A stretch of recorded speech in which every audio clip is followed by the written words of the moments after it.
Hello NSC JS aspirant. तो कैसे हैं आप लोग? आशा करता हूं सभी अच्छे होंगे, अपना और अपनों का ध्यान रख रखे होंगे। बच्चों, आज मैं आपको एनएससी जेएस के बारे में बेसिक जानकारी देने वाला हूं, साथ ही आपको एग्जाम पैटर्न के बारे में भी बताने वाला हूं। देखिएगा, एनएससी जेएस एक एग्जाम होती है आईजेएसओ, इंटरनेशनल जूनियर साइंस ओलंपियाड। क्या होती है? International Junior science Olympiad. यह इंटरनेशनल लेवल की एग्जाम होती है। क्या होती है? इसमें डिफरेंट कंट्री के बच्चे पार्टिसिपेट करते हैं। उस एग्जाम का सबसे बेसिक लेवल होता है NSC JS, national standard examination for junior science. सबसे बेसिक यह exam Indian association of physics teacher conduct करवाता है। कौन कंडक्ट करवाता है? Indian association of physics teacher. और इस एग्जाम में ओनली 300 समथिंग स्टूडेंट क्वालिफाई करते हैं। पूरे इंडिया से ओनली 300 स्टूडेंट क्वालिफाई करते हैं। और यह एनएससी जीएस को फाउंडेशन लेवल का इंडिया का सबसे टफेस्ट एग्जाम है। कौन सा? फाउंडेशन लेवल का सबसे टफेस्ट एग्जाम है, फाउंडेशन लेवल का। इतनी बातें आपको समझ में आई। फिर इसके बाद आता है INJSO, Indian National Junior science Olympiad. यह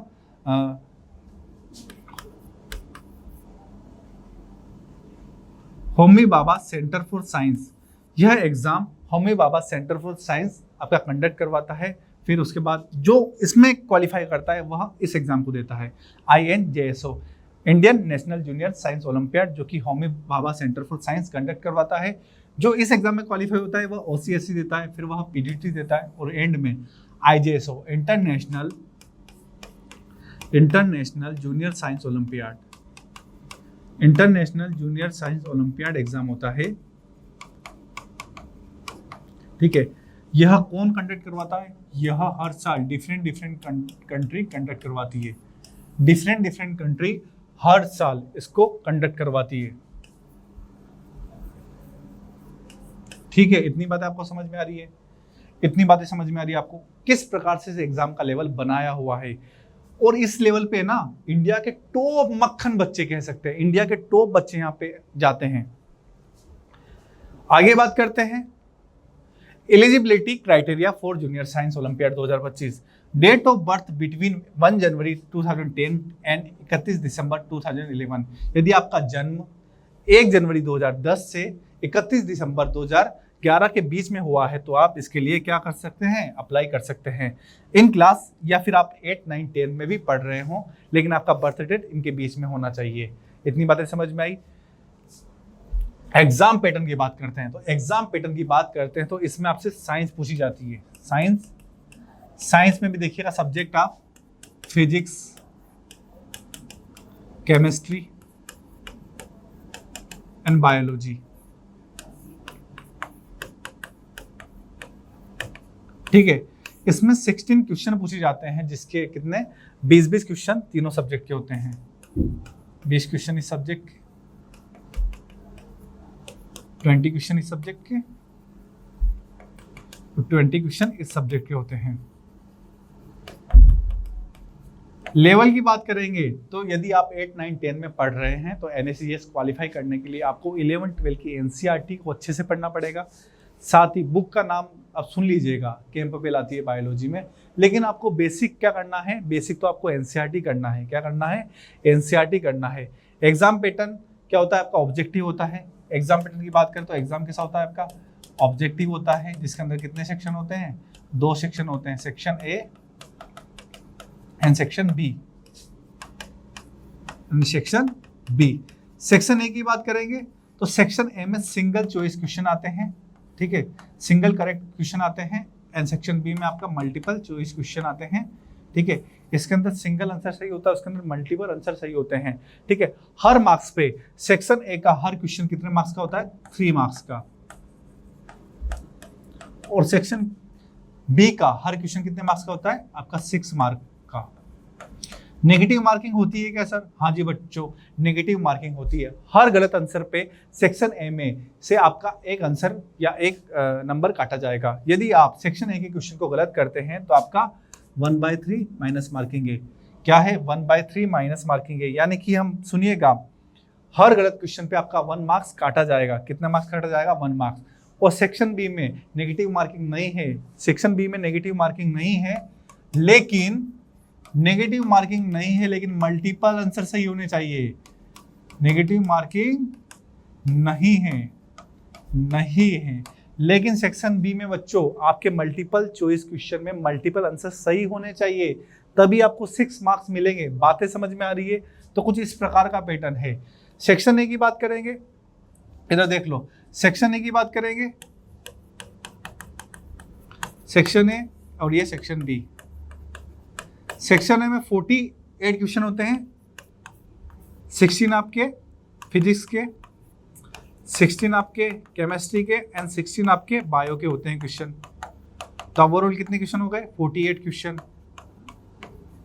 ठीक है, सेक्शन बी की बात करेंगे, सेक्शन बी की बात करेंगे तो सेक्शन बी में सुनिएगा, सेक्शन बी में आपका 3 सेक्शन होंगे, 4 क्वेश्चन फिजिक्स के, 4 केमिस्ट्री के एंड 4 बायो के होंगे।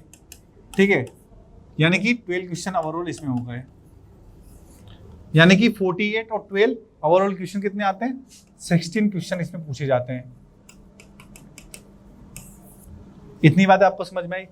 16 क्वेश्चन पूछे जाते हैं, 20 क्वेश्चन फिजिक्स के, 20 केमिस्ट्री के और 20 बायोलॉजी के पूछे जाते हैं। 2 सेक्शन होते हैं, सेक्शन ए और सेक्शन बी। सेक्शन ए में सिंगल चॉइस क्वेश्चन होते हैं, सिंगल करेक्ट क्वेश्चन होते हैं। सेक्शन बी में मल्टीपल करेक्ट क्वेश्चन सही होते हैं। इधर सुनिएगा, हर मार्क्स पे 3 मार्क्स दिया जाता है और हर गलत मार्क्स पे आपका 1 मार्क्स काटा जाता है। सेक्शन बी की बात करते हैं तो सेक्शन बी में नेगेटिव मार्किंग नहीं होती है, लेकिन हर सही आंसर पे आपको 6 मार्क्स दिए जाएंगे, लेकिन उसके लिए नेगेटिव मार्किंग उसमें नहीं है। लेकिन मल्टीपल चॉइस क्वेश्चन में, मल्टीपल चॉइस आंसर में आपका मल्टीपल आंसर सही होने चाहिए। ठीक है, A B, B B, C B. मान लीजिए कि आंसर आपका ए बी सी सही है तो आपका ए बी सी तीनों आपको उसमें भरना है। इतनी बातें आपको समझ में आई? आगे बात करते हैं। NSCJS question paper will be in English और हिंदी, दोनों मीडियम में आप पा सकते हैं। जब आपसे पूछा जाए, जब आप फॉर्म भरोगे ना, जब आप फॉर्म भरोगे तो आपसे पूछा जाएगा ऑप्शन ड्यूरिंग एनरोलमेंट। जब आप एनरोलमेंट करोगे तो आपसे पूछा जाएगा कि आपका पेपर आप इंग्लिश में चाहते हैं या हिंदी में। 60 ऑब्जेक्टिव टाइप क्वेश्चन, ठीक है, जिसमें फिजिक्स केमिस्ट्री बायो होगी। No calculator is allowed, exam में किसी प्रकार का कैलकुलेटर अलाउ नहीं है। एमआई और एमएएस देखिएगा, ये होती है मेरिट इंडेक्स। क्या होती है? Merit index. और यह होता है मिनिमम एडमिसिबल स्कोर। स्कोर क्या होता है? Minimum admissible score.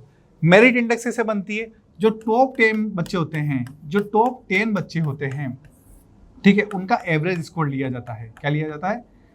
Average score लिया जाता है। और उस एवरेज स्कोर का 18%, उस एवरेज स्कोर का 18% क्या होता है? आपका मेरिट इंडेक्स बनता है। यानी कि आप अगर इतना स्कोर ले आते हैं, यानी तो आप क्वालिफाई कर चुके हैं। हाँ जी बच्चों, आप एनएससीजेएस एग्जाम को क्वालिफाई कर चुके हैं। क्या कर चुके हैं? क्वालिफाइड कर चुके हैं, यदि आप इतने मार्क्स लाते हैं। कितना? 80%। ठीक है, और मिनिमल एडमिसिबल स्कोर, यानी कि कम से कम इतने मार्क्स तो लाने हैं, कम से कम इतने मार्क्स तो लाने हैं, इतने मार्क्स तो लाने हैं आपको। ठीक है, अगर इससे कम नंबर आते हैं तो आपको इसमें काउंसलिंग भी नहीं करवानी चाहिए, आप क्वालिफाई होंगे ही नहीं, इसमें आप क्वालिफाई नहीं होंगे यदि इससे कम नंबर आपके आते हैं। और मिनिमल एडमिसिबल स्कोर क्या होता है? 50% ऑफ दिस, 15% ऑफ दिस। समझ में आ रहा है? टॉप 10 बच्चों का जो एवरेज स्कोर होता है, टॉप 10 बच्चों का, टॉप 10 स्टूडेंट का जो एवरेज का 50%, एवरेज का 50% आपका क्या होता है? मिनिमल एडमिसिबल स्कोर होता है। ठीक है, इतने नंबर तो आपको कम से कम लाने हैं ताकि आप क्वालिफाई कर सको, और इतने ले आए तो आप क्वालिफाई कर चुके हो। इतनी बातें समझ में आई? एलिजिबिलिटी आपको बताया था, यदि आप क्लास 6, 7, 8 में पढ़ रहे हैं, या आपका बोर्न या बर्थ की बात करें तो बर्थ 1 जनवरी 2010 टू 31 दिसंबर 2011 के बीच में अगर आपका बोर्न होता है, ठीक है, इसके बीच में बोर्न होता है या बर्थ होता है आपका, तो आप इसके लिए अप्लाई कर सकते हैं। अब देखिएगा, यही बातें यहाँ पे बताई गई है। क्लास 8, 9, 10 में पढ़ रहे हैं, born between 1 January 2010 and 31 December 2011। About exam की बात करेंगे तो एग्जाम की बात करेंगे ड्यूरेशन, एग्जाम का ड्यूरेशन होता है 2 आवर, ठीक है। मैक्सिमम मार्क्स कितने लेके आना है आपको, मैक्सिमम मार्क्स होता है 216, 216 नंबर का ये एग्जाम होता है।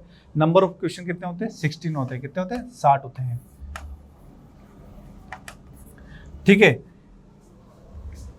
इधर सुनो, number of question physics, chemistry, biology में 20-20-20 होते हैं। कितने होते हैं, 20-20-20 होते हैं। मार्किंग स्कीम की बात करते हैं तो एक बार देख लो, सेक्शन ए, सेक्शन बी, एक और बार समझ लो फटाफट से। सेक्शन ए का हर क्वेश्चन 3 मार्क्स का, इसका हर क्वेश्चन 6 मार्क का, ठीक है। ओवरऑल क्वेश्चन कितने होते हैं इसमें, 48 क्वेश्चन होते हैं। 48 क्वेश्चन होते हैं, 48 इंटू 3 बताओ, 48 इंटू 3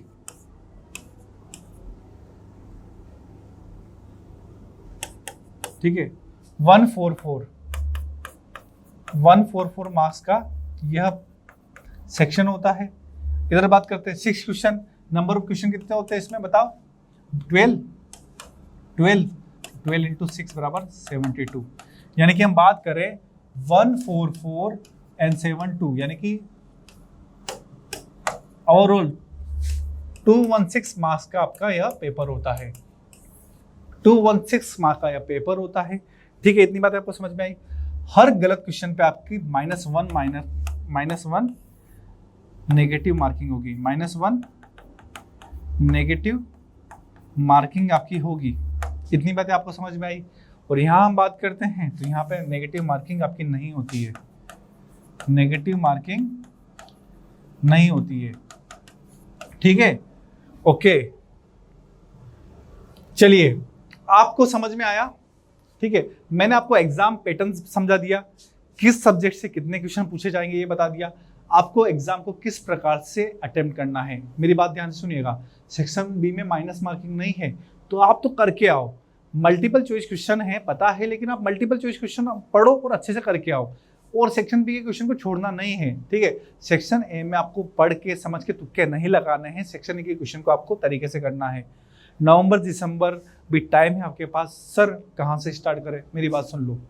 सबसे पहले बेसिक पढ़ लो, 6, 7, 8, 9, 10 की एनसीईआरटी पढ़ लो, फिर 11, 12 की एनसीईआरटी पढ़ लो। एनसीईआरटी पढ़ लो और साथ ही जैसे अपनी बोर्ड की तैयारी तो करते ही हो, है ना, 10th बोर्ड में तो बोर्ड की तैयारी कर रहे हो, लेकिन साथ में एनसीईआरटी बुक को भी पढ़ते रहो। इतनी बातें आपको समझ में आ रही है। एनसीईआरटी बुक को अच्छे से पढ़ लो, और हम आपके लिए एनएससीजीएस का कोर्सेज भी लेके आ रहे हैं। हाँ सर, हम आपके लिए एनएससीजीएस के कोर्सेज लेके आ रहे हैं जो कि आपको हेल्प करेगा इस एग्जाम को क्वालिफाई करने के लिए। हमने लास्ट ईयर भी एनएससीजीएस का कोर्सेज चलाया था जिसका रिजल्ट काफ़ी अच्छा आया था। अभी हम फिर से एनएससीजीएस का कोर्स चलाने वाले हैं जिसमें मैं खुद आपको बायोलॉजी पढ़ाने वाला हूं, और इस प्रकार से हम बायोलॉजी पढ़ेंगे बच्चों। अभी का जो बायोलॉजी का पेपर आया था ना, देखा था आपने इस साल का, काफ़ी टफ आया था, तो उसको बेस में उस बात को ध्यान में रखते हुए हम उस प्रकार से आपकी प्रिपरेशन करवाने वाले हैं।